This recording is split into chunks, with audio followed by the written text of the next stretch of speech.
Perkenalkan, nama saya Ricky Yosua Siregar, NIM 190906079 dari program studi Ilmu Politik Basic USU. Di sini saya akan menjelaskan tentang perbandingan peran partai buruh di negara Inggris dan Korea Utara sebagai bahan tugas dari mata kuliah Teori Perbandingan Ilmu Politik. Partai buruh atau dalam bahasa Inggris disebut Labour Party adalah partai politik di Britania Raya yang berideologi kiri tengah yang digambarkan sebagai aliansi demokrat sosial, sosialis demokrat, dan serikat pekerja. Platform partai ini menekankan pada intervensi negara yang lebih besar, keadilan sosial, dan penguatan hak-hak pekerja. Partai buruh adalah organisasi keanggotaan yang terdiri dari anggota individu dan konstituensi partai-partai buruh, serikat pekerja terafiliasi, masyarakat sosialis, dan partai koperasi yang dengannya memiliki perjanjian elektoral. Anggota yang terpilih ke posisi parlemen turut serta dalam Partai Buruh Parlemen dan Partai Buruh Parlemen Eropa. Didorong oleh keinginan untuk menekan parlemen pada tahun 1900, lahirlah Partai Buruh di Inggris Raya. Pembentukan partai tersebut adalah hasil dari perjuangan bertahun-tahun lewat upaya keras para pekerja, serikat buruh, dan kaum sosialis dengan tujuan mengubah parlemen Inggris untuk mewakili keinginan semua orang dan untuk memenuhi permintaan atas partai politik baru untuk mewakili kepentingan dan kebutuhan kelas pekerja perkotaan.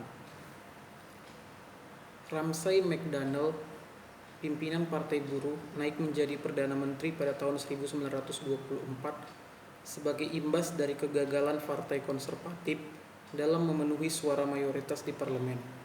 Partai ini menyalip Partai Liberal sebagai oposisi utama Partai Konservatif pada awal 1920-an.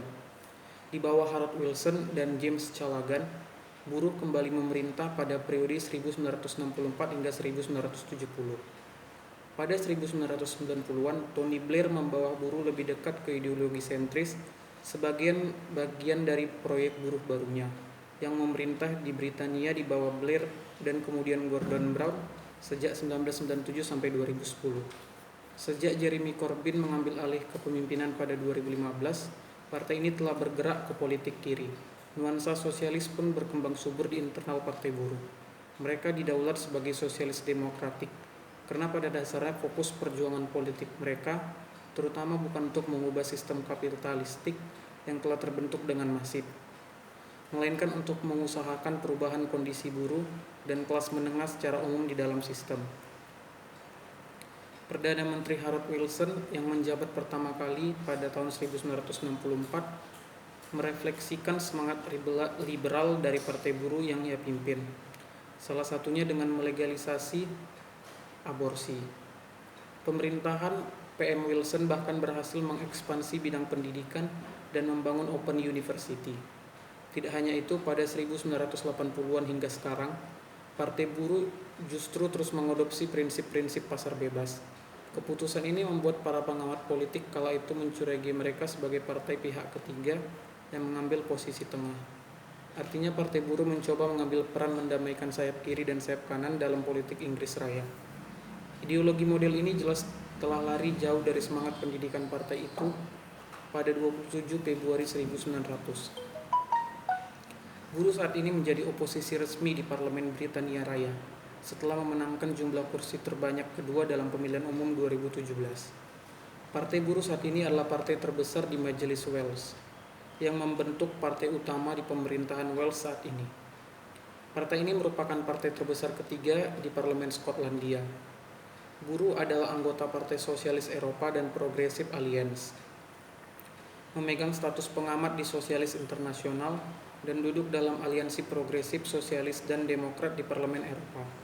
Partai ini mencakup cabang-cabang semi-otonom di Skotlandia dan Wales, serta mendukung Partai Demokrat Sosial dan Buruh di Irlandia Utara. Pada 2017, buruh memiliki keanggotaan terbesar dari semua partai di Eropa Barat. Selanjutnya saya akan membahas mengenai Partai Buruh di Korea Utara. Walaupun Korea Utara mengklaim bahwa Partai Buruh Korea didirikan pada tahun 1925, namun pendirian partai itu secara nyata diumumkan secara resmi pada 10 Oktober 1945. Sesuai dengan keputusan tentang kebijakan politik dan organisasi yang ditetapkan dalam sidang tersebut, maka Partai Komunis Korea Utara terbentuk. Kemudian nama partai itu diganti menjadi Partai Buruh Korea Utara setelah digabung dengan Partai Rakyat Baru Korea yang menjadi kubu praksi komunis yang pulang dari Yenan, Cina pada Agustus 1946. Partai itu digabungkan dengan Partai Buruh Korea pada 30 Juli 1949 setelah Republik Rakyat Demokrat Korea diluncurkan. Secara prinsip, partai itu dijalankan secara demokrat sesuai dengan keinginan umum anggotanya.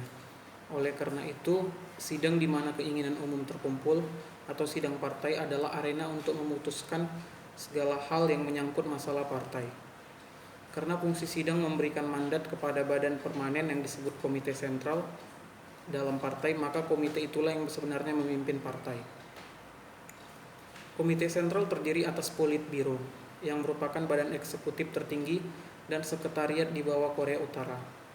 Di bawah sekretariat ada bagian tingkat kerja termasuk komite departemen pemimpinan organisasi, bagian propaganda, dan urusan eksternal serta urusan internasional. Untuk memahami struktur kekuatan Korea Utara, maka urutannya adalah dari Politbiro, kemudian sekretariat, kemudian komite sentral partai. Anggota Politbiro dan sekretariat biasanya ada banyak yang memiliki jabatan ganda di dua instansi berbeda. Menurut aturan partai, partai dijalankan di bawah prinsip sistem demokrasi terpusat. Sidang partai adalah lembaga pengambilan keputusan tertinggi dalam urusan nasional. Mengenai keputusan yang disahkan dalam sidang itu, semua anggota partai harus menaati organisasi yang posisinya lebih tinggi. Dan sebuah organisasi partai harus menaati secara mutlak komite sentral dalam partainya, yaitu kewenangan memberi mandat dari tingkat rendah ke komite sentral. Kemudian komite sentral memberi mandat ke sekretariat dan kemudian ke Politbiro.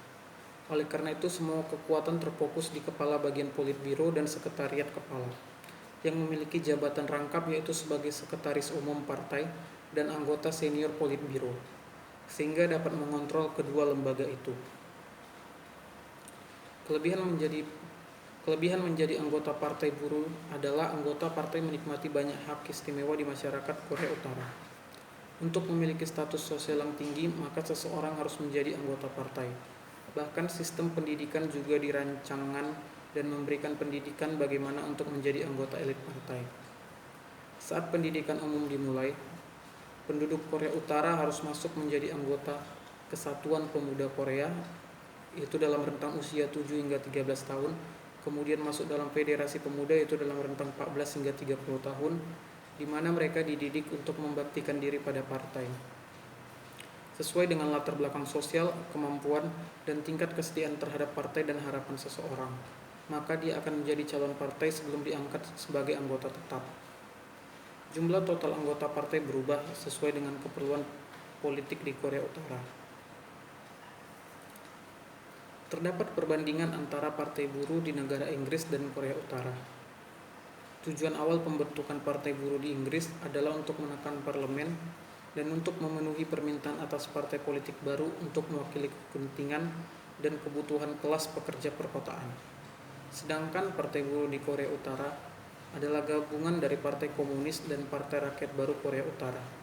Secara prinsip, partai itu dijalankan secara demokrat sesuai dengan keinginan umum anggotanya. Oleh karena itu, sidang di mana keinginan umum terkumpul atau sidang partai adalah arena untuk memutuskan segala hal yang menyangkut masalah partai. Demikianlah penjelasan mengenai perbandingan partai buruh di negara Inggris dan Korea Utara yang dapat saya paparkan. Semoga apa yang saya jelaskan dapat bermanfaat dan menambah ilmu bagi para pendengar. Terima kasih.